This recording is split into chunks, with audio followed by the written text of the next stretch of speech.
함께 은혜 나눌 하나님 말씀은 출애굽기 21장 1절에서 6절까지 말씀입니다.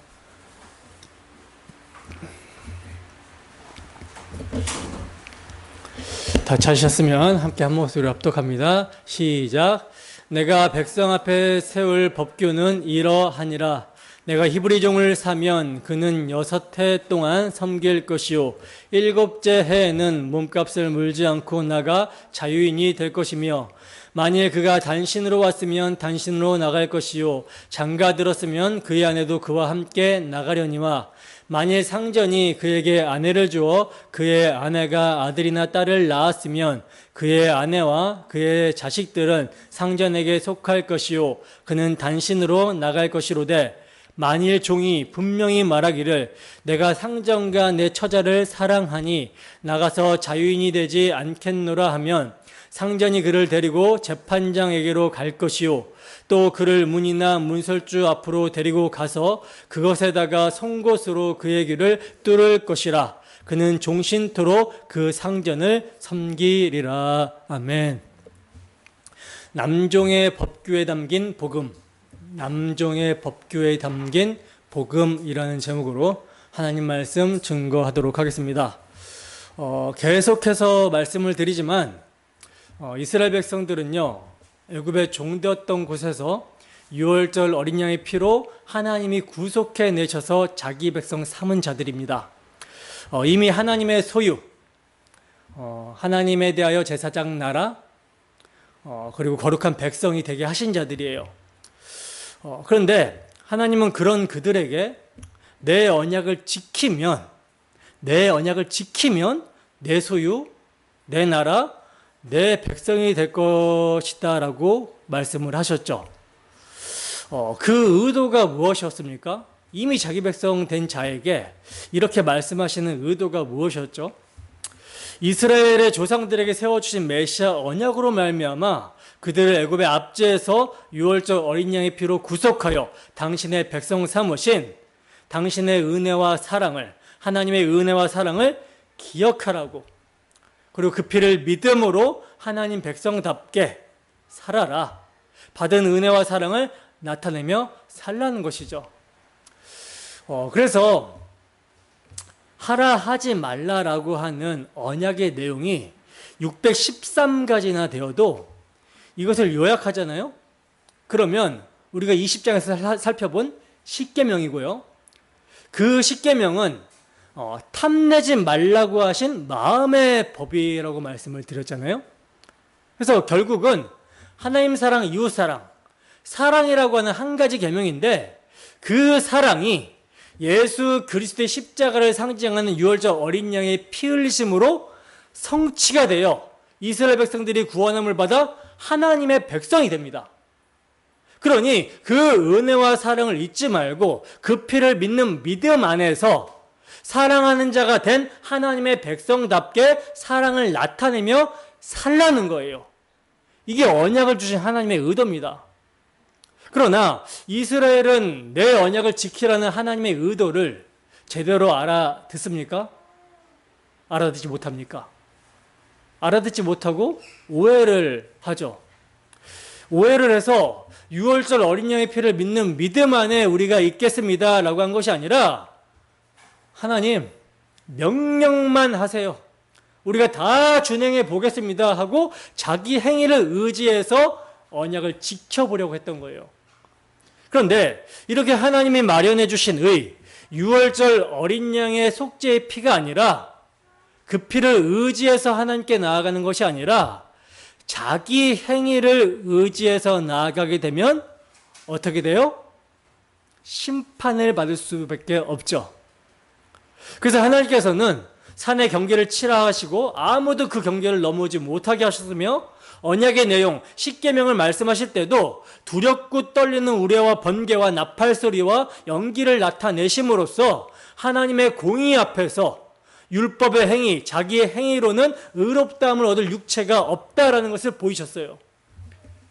그리고 그렇게 율법의 행위로 나오는 자들의 자기중심적, 자기 사랑의 두려움을 드러내셨던 것입니다. 그러므로 이러한 이스라엘 백성들이 언약을 지킨다라는 거, 그래서 하나님의 소유, 제사장 나라, 거룩한 백성이 될 수 있는 길은 뭐밖에 없습니까? 오직 유월절 어린 양의 피, 메시아 언약을 믿는 믿음으로만 가능한 것이죠. 오직 의인은 믿음으로 말미암아 산다라고 말씀하셨듯이, 하나님 앞에서 의인은요, 하나님 앞에 나아갈 수 있는, 하나님과 화목할 수 있는, 그 화목을 누릴 수 있는 의인은요, 죄 아래서 행하는 율법의 행위, 자기 행위로 되는 것이 아니라 하나님이 마련해 주신 의, 유월절 어린 양의 실체로 오신 예수 그리스도의 십자가 대속의 피를 믿는 믿음이 의가 되는 것이고, 그래서 그 의를 붙드는 자가, 믿는 자가 의인이고, 그들은 믿음으로 사는 자들입니다. 그래서 바로 십계명 뒤에 뭐가 나와요? 제사법이 나오고 있었던 거예요.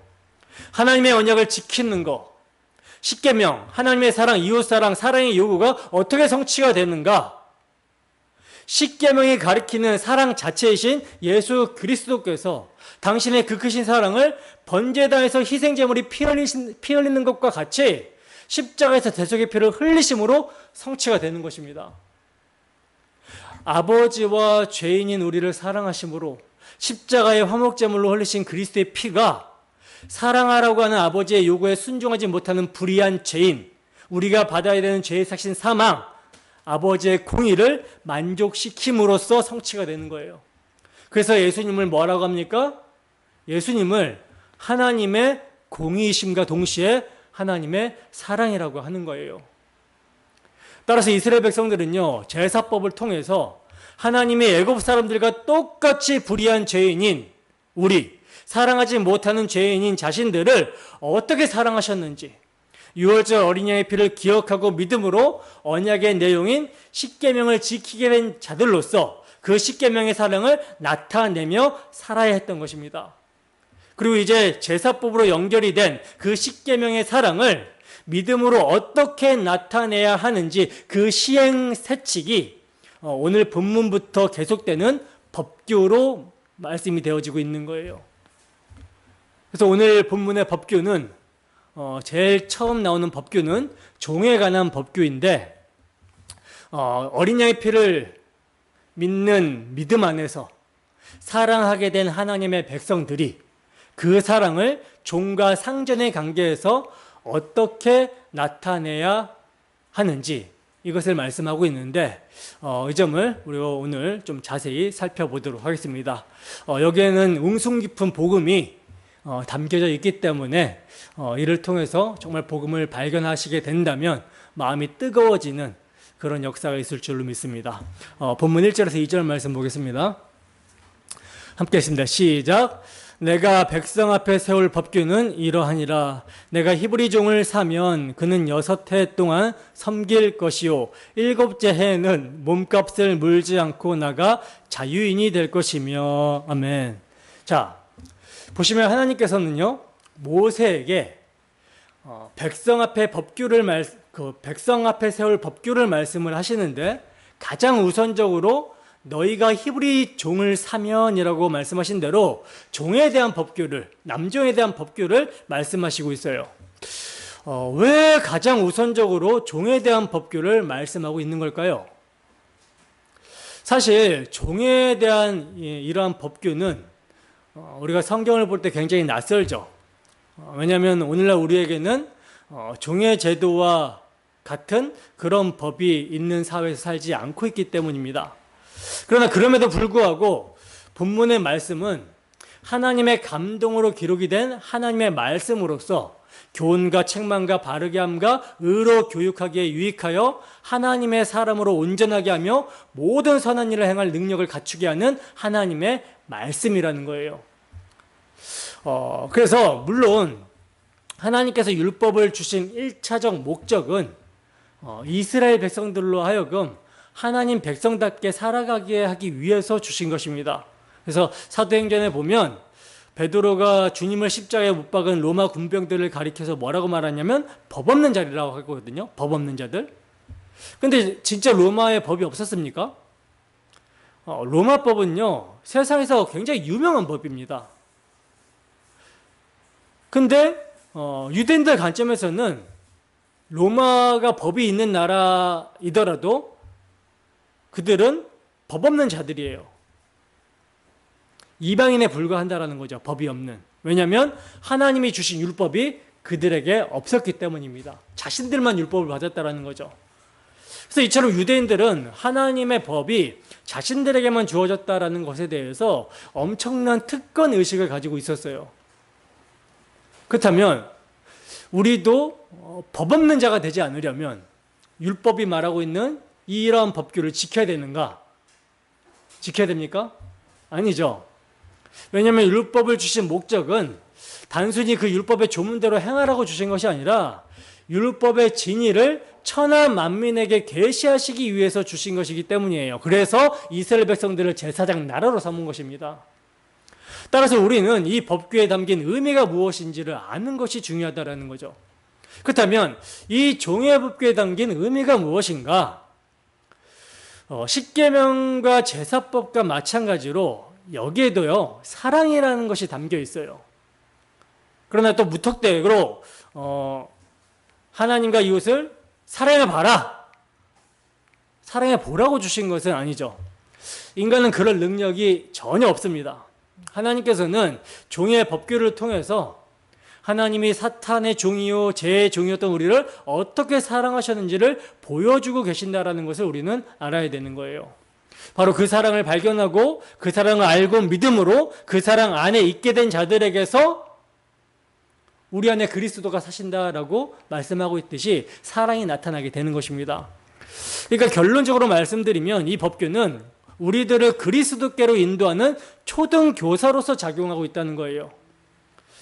예수님께서는요, 자신을 따르는 유대인들을 향하여 율법을 열심히 잘 지키고 우리가 아니면 누가 메시아를 영접할 수 있느냐, 누가 다윗의 왕국을 재건할 수 있겠느냐라고 하는 그런 유대인들을 향하여 이렇게 말씀하십니다. 진리를 알지니 진리가 너희를 자유하게 하리라. 진리가 자유하게 한다라는 말은 무엇이 전제가 된 것이죠? 지금 예수님을 따르는 유대인들의 상태가 어떤 상태라는 것을 전제하는 말입니까? 자유가 없는 상태, 종의 상태를 전제하는 말이죠. 그래서 자유하게 되리라 지금 말씀하시는 거예요. 그러자 예수님의 이 말을 들은 유대인들은 자신들은 아브라함의 자손이고 누구의 종된 적이 없는데 왜 우리가 자유해야 되냐라고 하면서 발끈합니다. 자신들은 아브라함의 언약대로 할례를 지키고 있으며 그리고 또 하나님께서 주신 율법도 잘 지키고 있는데 왜 우리가 종이냐는 거죠. 왜 우리가 자유해야 되냐는 거죠. 그러자 예수님께서는 이렇게 답변하시는데 요한복음 8장 34절에서 36절 말씀입니다. 요한복음 8장 34절에서 36절 말씀.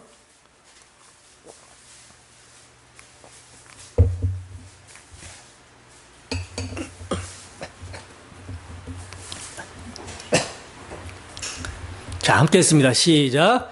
예수께서 대답하시되 진실로 진실로 너희에게 이르노니 죄를 범하는 자마다 죄의 종이라. 종은 영원히 집에 거하지 못하되 아들은 영원히 거하나니 그러므로 아들이 너희를 자유롭게 하면 너희가 참으로 자유로우리라. 아멘. 자, 보시면 왜 우리가 종입니까? 왜 우리가 자유해야 됩니까? 라고 따지는 자들을 향하여 우리 주님께서는 뭐라고 말씀하십니까? 죄를 범하는 자마다 죄의 종이다 라고 말씀하시죠. 그러니까 죄를 지어서 죄의 종이 되는 것이 아니라 죄의 종이기 때문에 죄를 짓는다라는 거예요. 그리고 이 죄란 예수님을 믿지 않는 것이 죄가 됩니다. 예수님을 믿지 않는 것은 이미 그들이 죄의 종이 되어 있기 때문이고 하나님께 속하지 않았고 그들이 부르고 있는 하나님 아버지라고 하는 신이 오히려 마귀였기 때문이라는 것이죠. 여러분, 오늘날도 정말 멀쩡한 사람에게 당신은 지금 마귀의 종입니다 라고 하면 누가 기분이 좋겠습니까?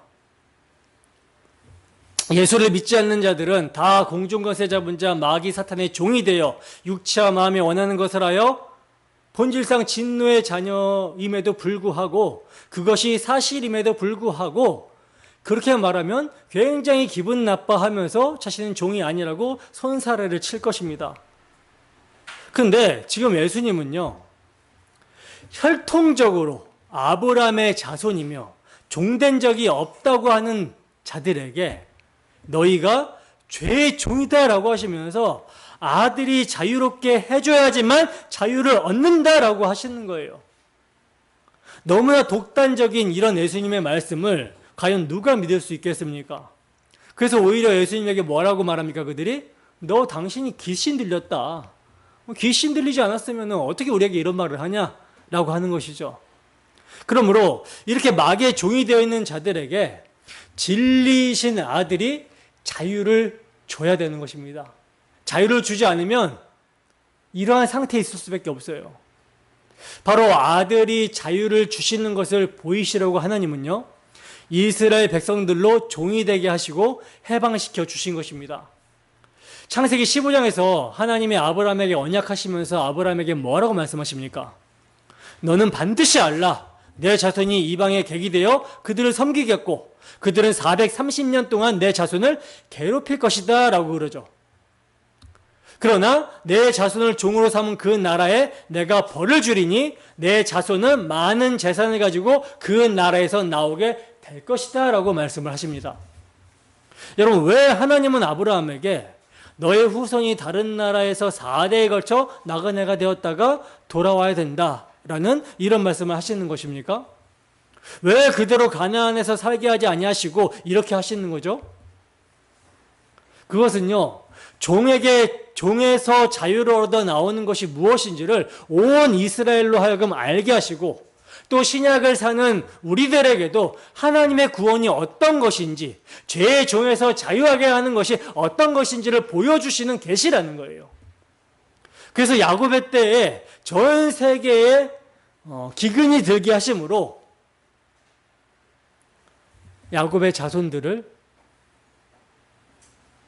애굽으로 내려가게 만드십니다. 그래서 거기서 야곱의 자손들은 430년 동안 살아야 했고 요셉의 사후에는 그들이 노예로 전락하여 압제를 당하기 시작합니다. 그리고 출애굽 직전에는요, 더욱더 고역이 심해하여지죠. 그러나 그럼에도 불구하고 이스라엘 백성들은요, 애굽에서 나올 마음이 있었을까요? 없었을까요? 애굽에서 나올 마음이 없었어요.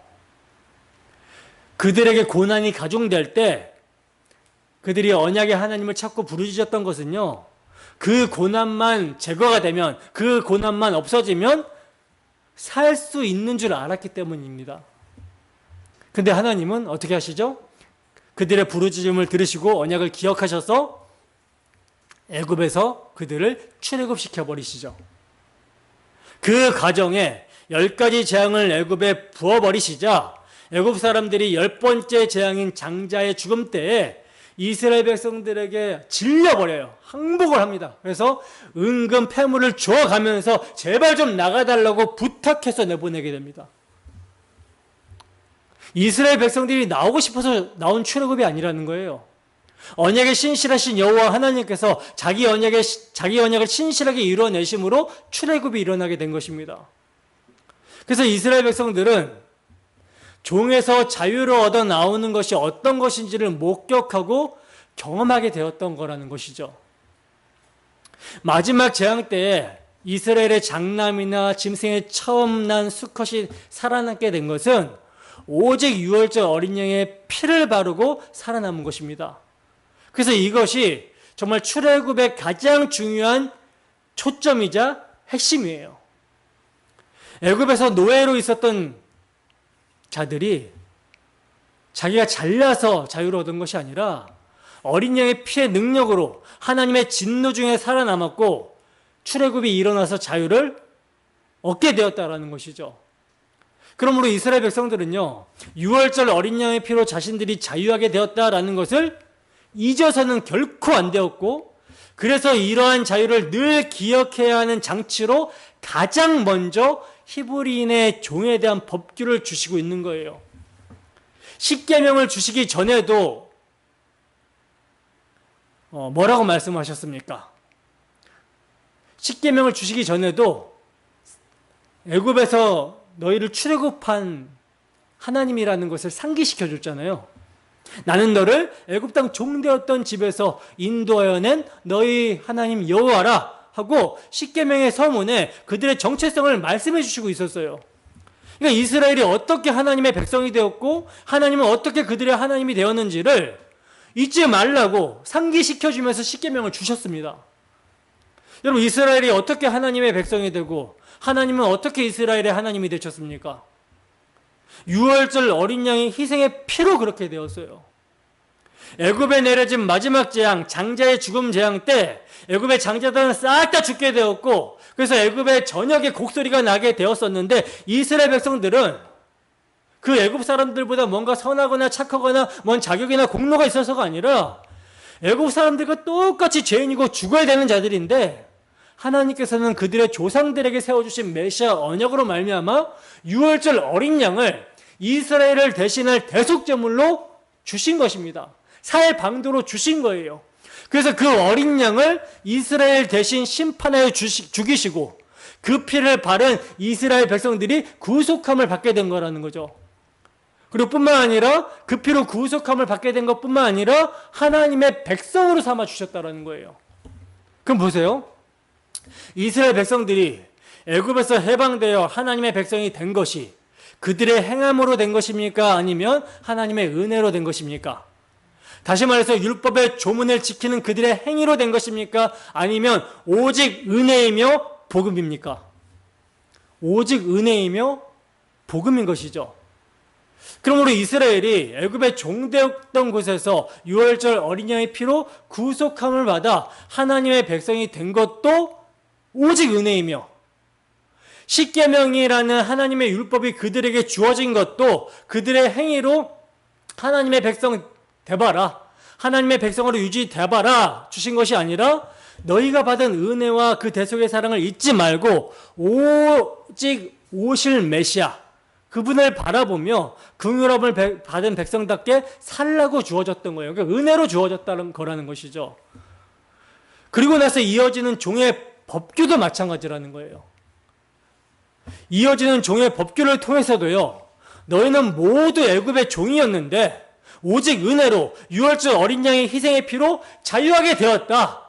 너희가 이렇게 은혜로 자유하게 되었으니 종에게 부당한 압제를 하지 말라는 것입니다. 즉 내가 받은 은혜, 내가 받은 사랑, 그 구원을 기억하며 살라는 거예요. 그래서 오늘 본문의 말씀 이후 40년이 지난 시점에서 가나안에 입성을 앞둔 이스라엘에게 모세가 유언 같은 신명기의 말씀을 이렇게 전하고 있는 것입니다. 신명기 15장 12절에서 15절 말씀입니다. 신명기 15장 12절에서 15절 말씀.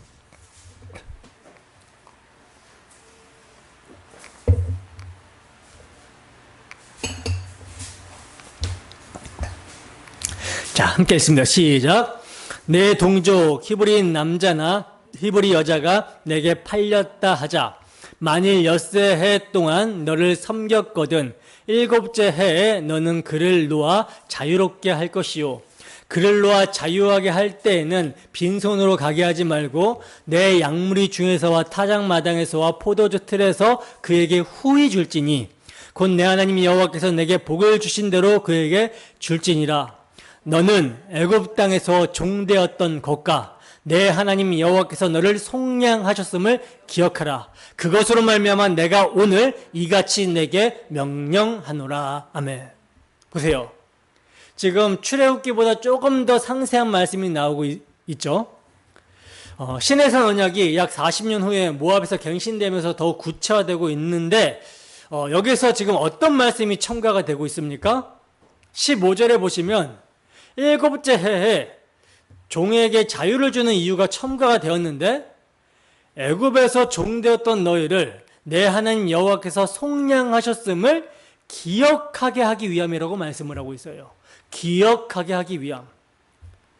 그러므로 종의 자유함에 대해서 살펴볼 때는요, 이스라엘 백성이 애굽의 종에서 자유를 얻게 된 것이 하나님의 속량의 은혜임을 기억하고 생각하게 되듯이 우리가 바로와 애굽보다 더한 사탄의 통치 아래 세상의 종노릇하는 압제에서 구원을 얻게 된 것 또한 하나님의 구원, 그리스도의 대속의 은혜로 인함임을 우리는 생각을 해야 되는 것입니다. 그래서 이러한 관점을 가지고 본문에서 어떻게 종이 자유를 얻게 되는지 이거를 살펴봐야 되는 거예요. 본문 2절입니다. 자, 함께 했습니다. 시작. 내가 히브리 종을 사면 그는 엿새 동안 섬길 것이요 일곱째 해에는 몸값을 물지 않고 나가 자유인이 될 것이며. 아멘. 자, 보세요.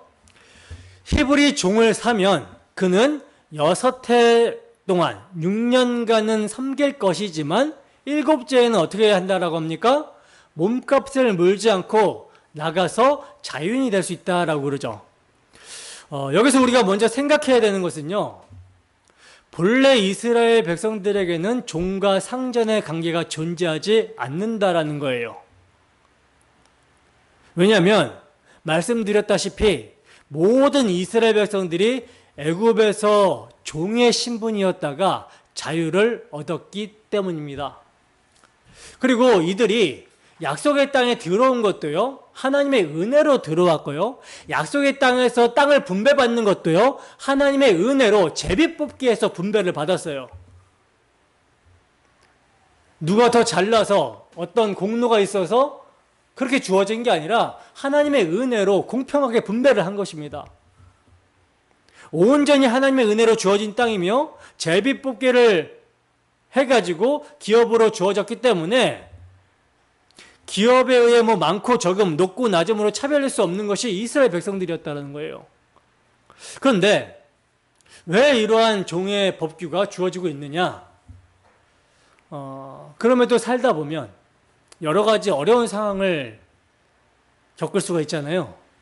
예를 들면 일을 해서 가족들을 먹여 살려야 되는 가장이 다쳤거나 또는 큰 병이나 사고로 일찍 죽게 되었을 때, 이때 이제 남아있는 아내는 과부가 되고 자식들은 고아가 될 수 있기 때문에 빚을 질 수밖에 없는 상황이 될 수 있겠죠. 그래서 이제 그런 빚들이 많아지고 갚을 수가 없게 되면 그 빚 대신에 자기 몸을 종으로 파는 경우가 있게 되는 거예요. 따라서 종이 되었다면 그 배후에 누가 있는 것입니까? 하나님이 계신 것이죠. 즉 이스라엘 백성들 내부에 종이 있게 하심으로써 이스라엘이 하나님의 은혜에 머물러 은혜로 살아가는가, 이것을 드러내시는 것입니다. 그래서 히브리 종을 사면 종신토록 상전의 소유가 되는 것이 아니라 하나님이 세우신 법에 의해서 일곱째 해에는 몸값을 물지 않고 나가서 자유인이 될 수 있게 하신 거예요. 따라서 종을 사서 그 종의 상전이 되었다 해도 일곱째 해가 되면 어떻게 돼요? 자유하게 해줘야 되는 것입니다. 근데 여러분, 이게 쉽지 않은 것이 뭐냐면 21절에 보면 종은 상전의 재산이라고 말씀하고 있듯이 종을 자유하게 하는 것은요, 자기 재산을 포기하는 것과 같은 거예요. 때문에 일곱째 해에 상전이 종을 자유하게 해주는 것이 가능하려면 상전에게 어떤 인식이 있어야 되는 것입니까? 자신이 애굽의 종이 되어 있었을 때 오직 은혜로 하나님께서 유월절 어린 양의 피로 속량하셨다.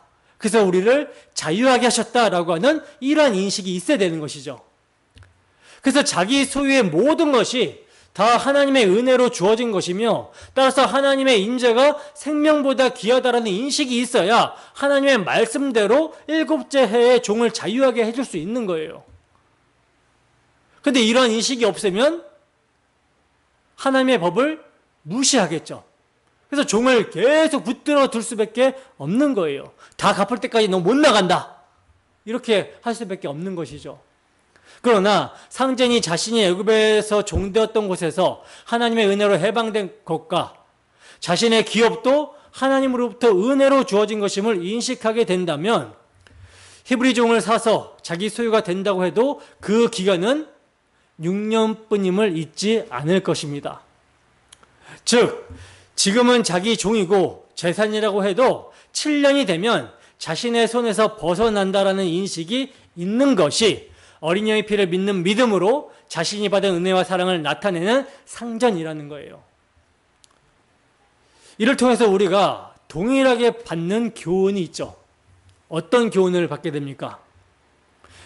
우리 또한 바로 왕이 상징하고 있는 마귀의 권세 아래에서, 또 애굽이 상징하고 있는 세상에서 죽기를 무서워함으로 일생에 매어 종노릇하고 있는 압제 가운데 있는 상태였는데, 오직 하나님의 은혜로 유월절 어린 양의 피가 상징하는 우리 주 예수 그리스도의 십자가 보혈의 피로 속량함을 얻어 하나님의 소유요 왕같은 제사장이요 그의 거룩한 나라가 되었다라는 것이죠. 따라서 그의 나라와 그의 의를 위해서 하나님이 우리에게 주시는 모든 것은 은혜로 공급해 주시는 것이고, 때문에 우리에게 어떤 소유가 있든지 내가 원하는 대로 나의 소유로 붙들 수 있는 것은 아무것도 없다라는 사실이에요. 하나님의 허용하심에 의해 이 세상을 살 때 잠깐 청지기로서 맡겨주신 것, 나의 소유로 머물고 있을 뿐이라는 것입니다. 이것이 우리 주 예수 그리스도의 십자가 복음을 믿고 그 믿음을 나타내는 성도의 올바른 자기 인식인 것이죠. 세상은 돈이나 지위를 높고 낮음의 기준으로 삼고 있지만 그 어떤 것도 여러분 영원한 것은 없습니다. 하나님의 뜻에 의해서 있다가도 없게 되어지고 없다가도 있게 되어진다는 거예요. 그래서 우리가 늘 기억해야 되는 것은요, 뭘 기억해야 됩니까?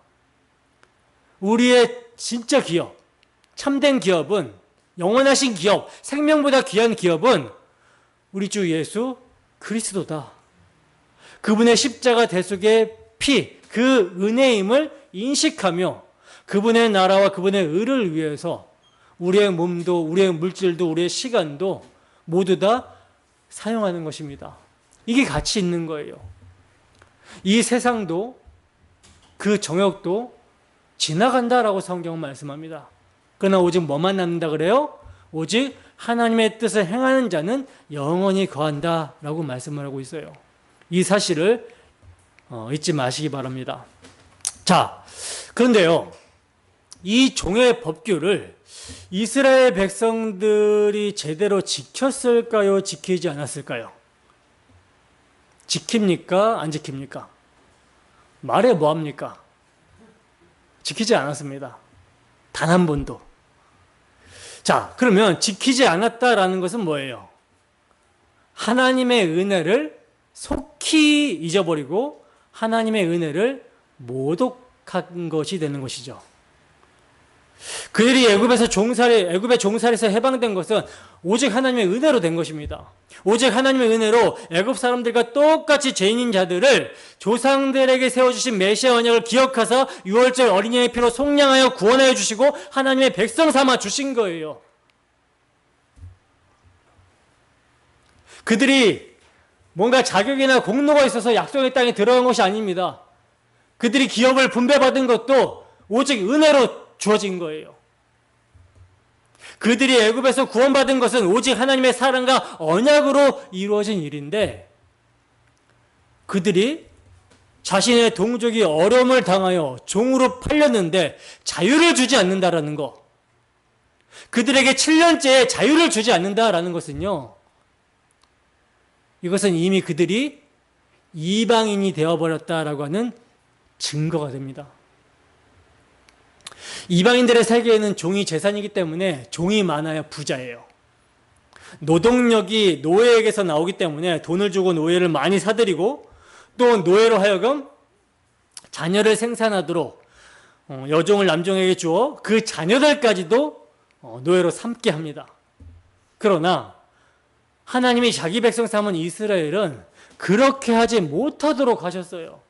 그래서 7년이 되면 그 종이 빚을 다 갚지 못하였어도 자유를 줘야 되고, 오히려 자유하여 나가는 종에게 사례를 후하게 주도록 율법으로 정하셨습니다. 이것은요, 안식일과 안식년, 희년 다 연결되는 내용이죠. 아담에서 범죄로 타락한 인생들은 평생을 수고와 슬픔뿐인 쉼없는 삶을 살아가게 되는데, 이러한 인생들을 하나님께서는 긍휼히 여기시고 불쌍히 여기셔서 하나님의 안식과 해방이 주어질 것을 이스라엘 백성들로 하여금 보여주시려고 그들을 애굽의 압제에서 유월절 어린이의 피로 구속하여 자기 백성 삼으시고, 또 그들에게 믿음으로 그들의 받은 은혜와 사랑을 나타내려고 종의 법규를 주셨습니다.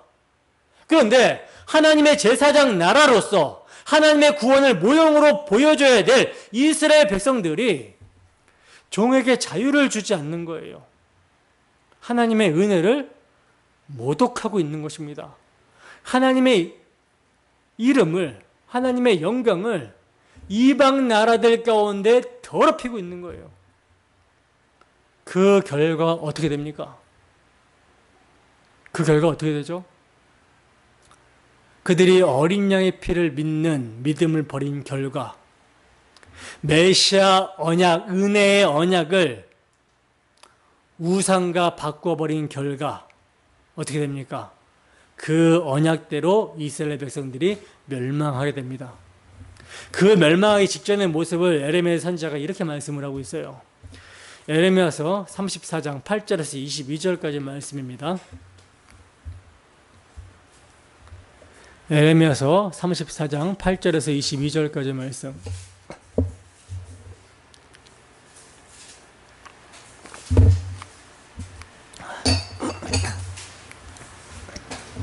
함께 읽습니다. 시작.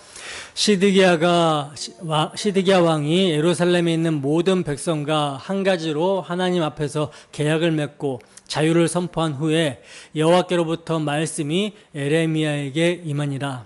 그 계약은 사람마다 각기 히브리 남녀노비를 놓아 자유롭게 하고 그의 동족 유다인을 종으로 삼지 못하게 한 것이라. 이 계약에 가담한 고관들과 모든 백성이 각기 노비를 자유롭게 하고 다시는 종을 삼지 말라함을 듣고 순복하여 놓았더니 후에 그들의 뜻이 변하여 자유를 주었던 노비를 끌어다가 복종시켜 다시 노비로 삼았더라. 그러므로 여호와의 말씀이 여호와께로부터 예레미야에게 임하니라. 이르시되 이스라엘 하나님 여호와께서 이와 같이 말씀하시니라. 내가 너희 선조를 애굽 땅 종의 집에서 인도하여 낼 때에 그들과 언약을 맺으며 이르기를 너희 형제 히브리 사람이 내게 팔려왔거든 너희는 7년 되는 해에 그를 놓아줄 것이니라.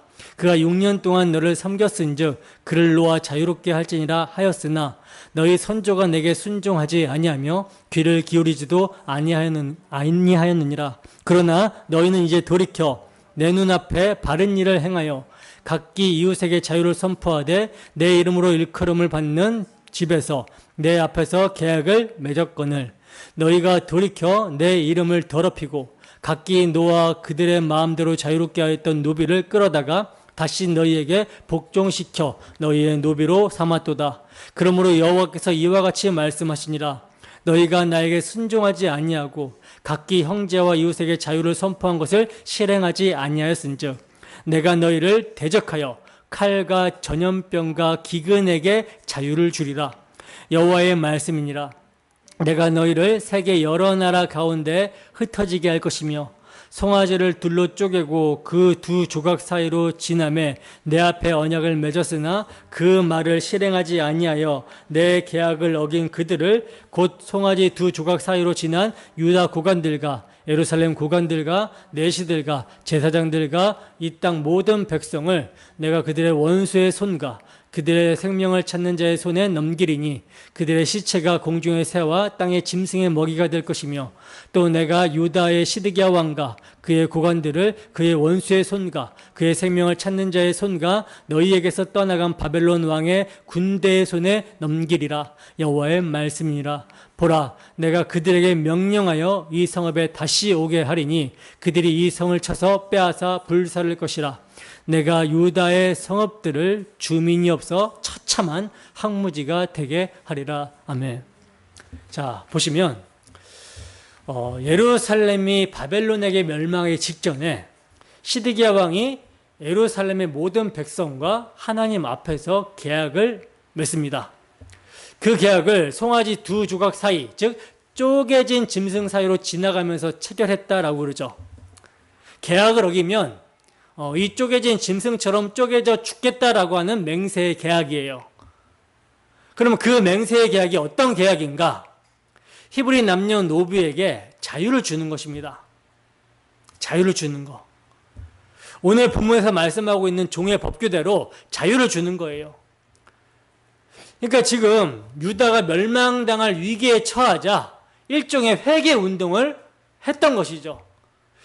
회개의 진심 여부는 나중으로 치더라도 종의 법규는 구속사역의 그림자이기 때문에 시드기야 왕이 종을 해방시켜 준 것은요, 메시아의 예표로서 순기능을 한 것이죠. 그래서 하나님께서는 이들이 성전에서 송아지를 쪼개놓고 계약을 맺은 것을 근거로 해서 예루살렘을 포위하고 있었던 바벨론 군대를 물으셨어요. 근데 시드기야 왕과 유다 백성들은 이것을 어떻게 생각하냐면, 이 물러간 걸 어떻게 생각하냐면, 애굽의 군대가 도움을 주러 오니까 바벨론이 잠시 물러간 것으로 생각을 한 것입니다. 그래서 그 사이에 벌써 마음이 변하여 자유를 준 종을 다시 잡아들인 거예요. 그러니까 인간은 숨 돌릴 틈만 나도 딴 생각을 하는 것이죠. 바로 이때 여호와의 말씀이 예레미야에게 임합니다. 내가 너희 선조를 애굽 땅 종되었던 집에서 인도해낼 때에 그들과 언약을 맺어 종이 6년을 섬겼으면 7년째 자유를 주라고 했는데 너희 선조들이 한 번도 내 말을 들은 적이 없다. 자유를 주지 않았다라고 합니다. 그런데 지금 너희가 내 앞에 계약을 체결하고서도 배신하였으니 너희가 나의 이름을 모독하였다라고 하면서 너희에게 자유를 주시겠다라고 하시는 거예요. 여러분, 하나님이 자유를 주시는 것이 좋은 것입니까? 나쁜 것입니까? 하나님의 종의 자리에서 자유를 주면 어떻게 될까요? 칼과 전염병과 기근이라고 합니다.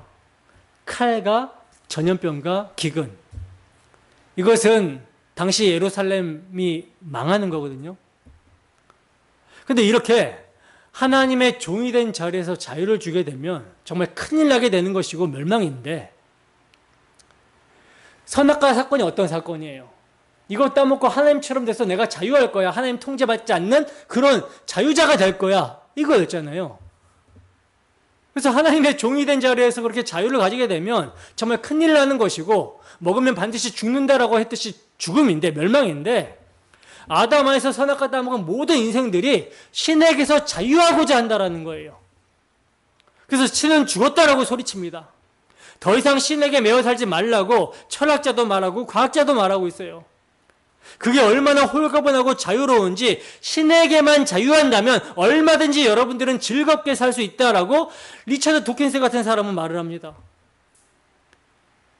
이런 모습이 선악과를 따먹으면 너도 신이 되리라 한 유혹의 결과들이죠. 그래서 온 세상이 자유를 외치고 있는 거예요. 그것을 시편 2편에서는 이렇게 말씀하고 있어요. 시편 2편 1절에 3절 말씀입니다.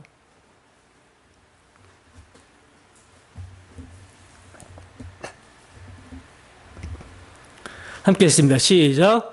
어찌하여 이방 나라들이 분노하며 민족들이 헛된 일을 꾸미는가? 세상의 군왕들이 나서며 관원들이 서로 꾀하여 여호와와 그의 기름 부음 받은 자를 대적하며 우리가 그들의 맨 것을 끊고 그의 결박을 벗어버리자 하는도다. 아멘. 이게 여러분, 아담아에서 선악과 따먹고 스스로 왕이 된 자들, 스스로 하나님처럼 된 자들의 반역입니다. 스스로 자기 인생에 자기가 주인이라고 생각하고 자기 마음대로 살 수 있다라고 여기는 사람들의 모습이 이런 모습이라는 거죠. 그러나 이스라엘 백성들은 달라야 되잖아요. 왜? 이스라엘 백성들은 그런 상태에서, 그런 저주받은 상태에서 구원함을 받았으니까 달라야 되잖아요. 근데 이스라엘이 하나님의 엄청난 긍휼하심과 은혜를 그렇게도 경험한 이스라엘이 그 은혜와 긍휼하심을 망각하고 유월절 어린 양의 피 메시아 언약을 믿는 믿음을 버려버리고 하나님으로부터 자유하고자 하는 거예요. 이스라엘 백성들이 출애굽한 후에 하나님의 대리인이었던 모세를 싫어했던 것은요, 하나님의 간섭을 싫어했던 것이고, 이것은 애굽을 그리워했던 것을 의미합니다. 그래서 돌아가자고 했던 거예요. 애굽으로 돌아가자. 우리가 모세 말고 다른 대표자를 세워서 돌아가자, 장관을 세워서 돌아가자라고 했던 것입니다. 하나님의 간섭하심을 싫어했던 거라는 거죠. 역사 내내 그래요. 이스라엘의 역사 내내. 이스라엘의 역사 내내 하나님을 반역하는 역사가, 하나님으로부터 자유하겠다라고 하는 역사가 이스라엘의 역사예요.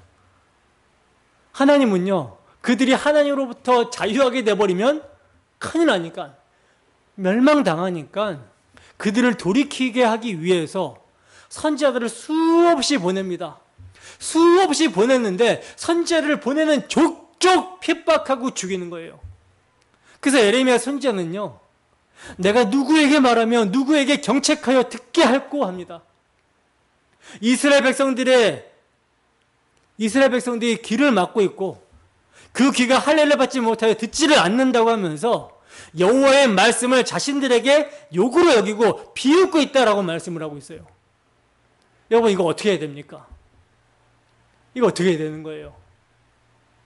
그래서 하나님의 종되었던 곳에서 하나님이 그래? 자유를 줘볼게 라고 하는 거예요. 이거 얼마나 무서운 말씀입니까? 그래?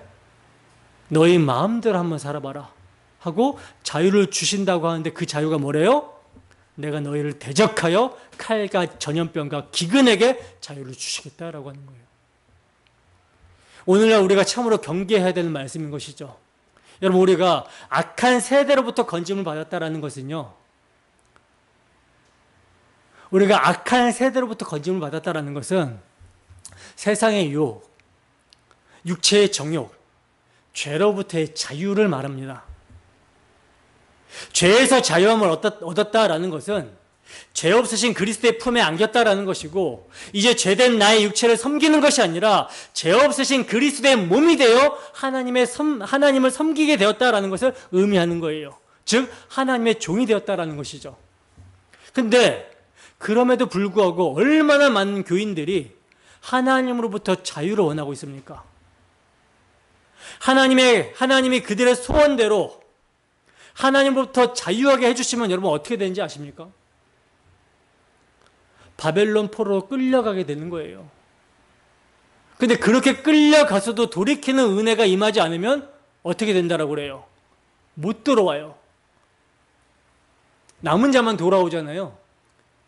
근데 남은 자가 아닌 자들은, 택함을 받지 못한 자들은 은혜가 임하지 않아서 돌이키는 은혜가 없어요. 그럼 어떻게 되는 거예요? 언약에서 끊어지는 거죠. 오늘날로 말하면 그리스도에게서 끊어지고 은혜에게서 떨어지게 되는 것입니다. 정말 두렵고 정말 무서운 말씀인 것이죠. 여러분, 우리는 참으로 죄와 사망의 권세에서, 이 악한 세대에서, 우리의 정가육 탐심, 죄의 비참함에서 건져내신 우리 주 예수 그리스도의 대속의 피를 믿음으로 진정으로 자유합니까? 자유하십니까? 이 자유를 누리는 사람이라면 마땅히 하나님의 종으로 살길 원합니다 라고 하는 고백을 하며 하나님의 뜻대로 살기를 힘쓰게 될 것입니다. 그래서 이어지는 본문 말씀에서는 자유가 무엇인지 아는 자들이 어떠한 자세를 취하며 사는지에 대해서 설명해 주고 있는 거예요. 다시 말해서 유월절 어린 양의 피로 말미암아 애굽의 종되었던 곳에서 내가 어떤 은혜로 구원을 받았는지, 자유하게 되었는지, 해방되었는지 아는 자들이 어떠한 자세를 취하면서 사는지에 대해서 설명해 주고 있는 거예요. 본문 3절에서 4절 말씀입니다. 함께 있습니다. 시작. 만일 그가 단신으로 왔으면 단신으로 나갈 것이요, 장가 들었으면 그의 아내도 그와 함께 나가려니와, 만일 상전이 그에게 아내를 주어 그의 아내가 아들이나 딸을 낳았으면 그의 아내와 그의 자식들은 상전에게 속할 것이요, 그는 단신으로 나갈 것이로되. 아멘. 자, 보시면 7년이 되어 종의 신분에서 벗어나 자유하게 될 때 자유할 수 있는 사람은 누구예요? 본인뿐이라고 그러죠. 본인뿐. 상전이 준 아내와 자식은 두고 나와야만 했다라는 거예요. 자, 이럴 경우 자유를 택할 것인가? 처자식을 택할 것인가? 여러분들이라면 어떻게 하시겠습니까? 그냥 처자식 내버려 두고 혼자 자유하겠다 하고 나갑니까? 이때 가장 좋은 것은요, 처자식을 사랑하는 것만큼 그 상전을 사랑하는 거예요. 그러면 종이라도 기쁜 것이죠. 또 처자식과 함께 살며 기쁨을 누리게 되는 것입니다. 그런데 이러한 상전과 종의 관계가 있을 수 있겠습니까? 아무래도 종으로 사는 것은 종이죠. 답답하기 마련입니다. 근데 오늘 본문은 이렇게 말씀합니다. 본문 5절에서 6절 말씀입니다. 함께 했습니다. 시작. 만일 종이 분명히 말하기를 내가 상전과 내 처자를 사랑하니 나가서 자유인이 되지 않겠노라 하면 상전이 그를 데리고 재판장에게로 갈 것이요 또 그를 문이나 문설주 앞으로 데리고 가서 그것에다가 송곳으로 그의 귀를 뚫을 것이라. 그는 종신토록 그 상전을 섬기리라. 아멘. 자, 보세요. 종으로 팔렸다가 7년째 자유를 얻어 나갈 수 있는 종이 분명히 말을 하는데 뭐라고 말을 합니까? 상전과 내 처자식을 사랑한다는 거예요. 아마도 주인이 종에게 선대를 했던 것 같습니다. 그래서 아내도 주고 자식도 낳았던 것이죠. 그래서 이제 7년이 되어 자유를 얻어 나가야 되는데 자신만 나갈 수 있고 아내와 자식은 주인의 종이라 나갈 수가 없어요. 이때 이 종이 주인을 사랑하고 아내와 자식도 사랑하여 자유인이 되기 싫다라고 하면서 스스로 종이 되어야겠다라고 하면 주인은 그 사람을 데리고 어디로 갑니까?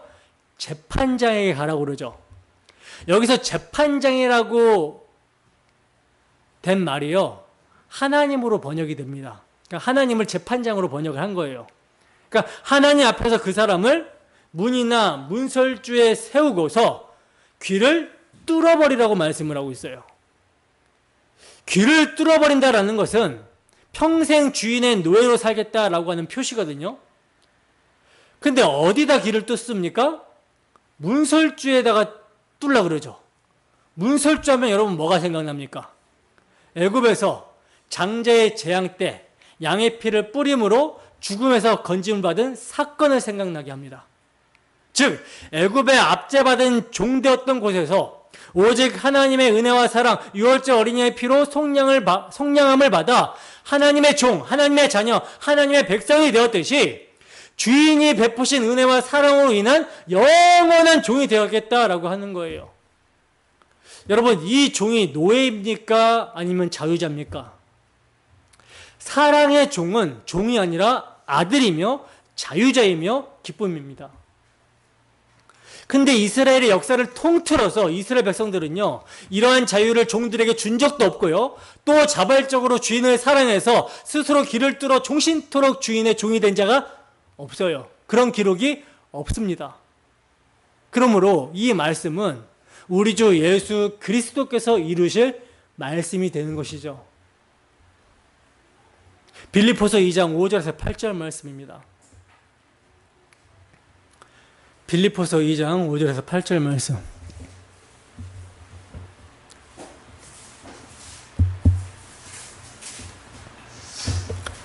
함께 읽습니다. 시작. 너희 안에 이 마음을 품으라. 곧 그리스도 예수의 마음이니 그는 근본 하나님의 본체시나 하나님과 동등점을 취할 것으로 여기지 아니하시고 오히려 자기를 비워 종의 형체를 가지사 사람들과 같이 되셨고 사람의 모양으로 나타나사 자기를 낮추시고 죽기까지 복종하셨으니 곧 십자가에 죽으심이라. 아멘.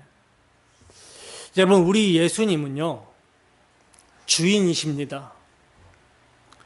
온 우주 만물의 창조주가 되시는 주인이시고요, 하나님과 동등된 분이십니다.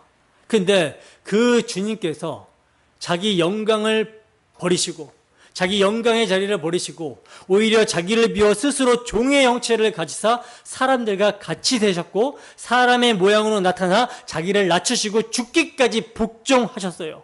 십자가에 죽기까지 복종하셨습니다. 왜 예수님은 이렇게 스스로 종의 자리로 내려가신 것입니까? 아버지를 사랑하셨기 때문에, 그리고 아버지께서 당신에게 주신 자들을 사랑하셨기 때문에, 아버지께서 예수님에게 주신 자들, 그 자기 사람들이 어떤 상태에 있었습니까? 사랑할 만한 상태였나요? 아니죠. 사랑할 만한 상태가 아니라 죄 아래, 진노 아래, 심판 아래, 죄와 사망의 종된 상태, 마귀의 종의 상태에 있었습니다. 마귀 사탄의 종된 특징이 뭐냐면 자신은 종이 아니라고 하는 거예요. 나는 자유인이라고, 남의 종이 된 적이 없다라고 우기면서 내가 원하는 무엇이나 될 수 있다라고 하는 것입니다. 하나님 필요 없다라는 거예요. 그래서 계속하여 자신의 이름과 자신의 영광을 위하여 살아가려고 하는 것이죠. 그러니 다른 사람들을 자신의 종으로 만들고 싶고, 신이 있다면 신도 부리고 싶은 것이 죄인의 모습이라는 거예요. 선악과를 따먹고 너도 하나님처럼 될 수 있다라고 하는 그 유혹의 결과입니다. 그래서 그 결국은 먹으면 정령 죽으려고 하신 대로 사망이며, 한 번 죽는 것이요 그 이후에는 심판이 있다라고 하신 대로 영원한 지옥의 형벌이 그들에게 기다릴 뿐이라는 거예요. 그런데 우리 주님은 그런 죄와 사망에 매여 심판을 기다리고 있는 자들을 풀어 해방시켜 주시고자 그를 친구요 이웃으로 여기고 사랑하여 구원하여 주시고자 스스로 종의 자리로 오셨습니다. 그리고 영원히 우리와 함께 하시기 위해 기정도가 아니라 십자가라는 기둥으로 끌려가서 손과 발과 옆구리가 뚫려버리셨어요. 그리하여 우리의 할례 받지 못한 기가 할례를 받게 돼서 복음의 말씀이 들리게 되었고, 우리의 마음에 그리스도의 마음이 부어지게 된 것입니다. 그리하여 땅의 것을 추구하며 안식 없이 자신의 배를 위해 나의 헛된 행복을 위하여 사용하던 손과 발을 우리 구주요 신랑이신 예수 그리스도를 위하여, 그분이 피로 값주고 사신 형제 자매들을 위하여, 또 세상에 믿지 않는 모든 이들에게 빚진 자 되어 복음을 전하기 위하여 섬김으로 사용하게 된 것입니다. 그러므로 오늘 본문은 우리가 하나님의 종으로 그분을 잘 섬기며 살아야 된다라고 하는 교훈으로 인도하기 전에 먼저 하나님의 종으로서 우리를 죽기까지 사랑하신, 죽기까지 사랑함으로 순종하신 그리스도의 모습을 보여주고 있는 것이며, 처자식과 같은 교회를 사랑하시는 주님이 그들을 위해 이 땅에 오셔서 순환당하시기를 원하셨는데 이를 억지로 행하신 것이 아니라 사랑하는 상전이신 아버지의 뜻이기 때문에 기꺼이 종으로서 순종하여 행하신 것을 보여주고 있는 거예요. 바로 교회는 이때에 처자식의 마음으로 하나님과 그리스도를 대하게 되는 것입니다. 왜냐하면 자신들을 진정으로 사랑하여 자유를 포기하고 종이 되기를 자원해준 남편이자 아버지를 맞이하는 처자식들이 바로 교회이기 때문입니다. 그래서 이를 아는 교회는 자신의 자유를 육체의 기회로 삼지 않는 거예요. 다시는 종의 멍에를 매는 데 사용하는 것이 아니라 오직 나 같은 죄인을 구원하시기 위해 죽으시고 다시 사신 남편이신 그리스도를 위해, 또 그 아들을 내어주신 하나님 아버지를 사랑하며 또 함께 지체된 형제 자매를 서로 섬기는 사랑의 종이 되는 것이죠. 예수 그리스도의 은혜와 아버지의 사랑으로 자유하게 된 교회가 서로 섬기는 종이 되는 것을 부당하게 여길까요? 아니죠. 복음을 알면 알수록, 지식에 넘치는 그리스도의 사랑을 알아가면 알아갈수록 이것을 가장 큰 기쁨으로 여기며 살게 될 것입니다. 그러므로 이 순종과 사랑을 아는 그리스도인은 이제 그리스도의 심장으로 하나님을 섬기게 됩니다. 너희 마음에 이 마음을 품으라. 곧 그리스도 예수의 마음이니 라고 한 대로 그리스도의 마음, 그리스도의 심장으로 하나님을 섬기게 되는 거예요. 그래서 이제 신랑이신 그리스도와 함께 그분의 마음으로 이 땅에 죽어가는 영혼들을 바라보며 자신을 내어주게 되는 것입니다. 이러한 모습은 이미 사도들에게 나타났었죠. 그리고 그 사도들은 우리들에게도 이렇게 살기를 권면합니다. 고린도후서 6장 4절에서 13절 말씀을 제가 세 번역으로 읽어드릴게요. 우리는 무슨 일에서나 하나님의 일꾼답게 처신합니다. 우리는 많이 참으면서 환난과 궁핍과 공경과 매맞음과 옥에 갇힘과 난동과 수고와 잠을 자지 못함과 굶주림을 겪습니다. 또 우리는 순결과 지식과 인내와 친절과 성령의 감화와 거짓없는 사랑과 진리의 말씀과 하나님의 능력으로 이 일을 합니다. 우리는 오른손과 왼손의 의의 무기를 들고 영광을 받거나 수치를 당하거나 비난을 받거나 칭찬을 받거나 그렇게 합니다. 우리는 속이는 사람 같으나 진실하고 이름 없는 사람 같으나 유명하고 죽는 사람 같으나 보십시오 살아 있습니다.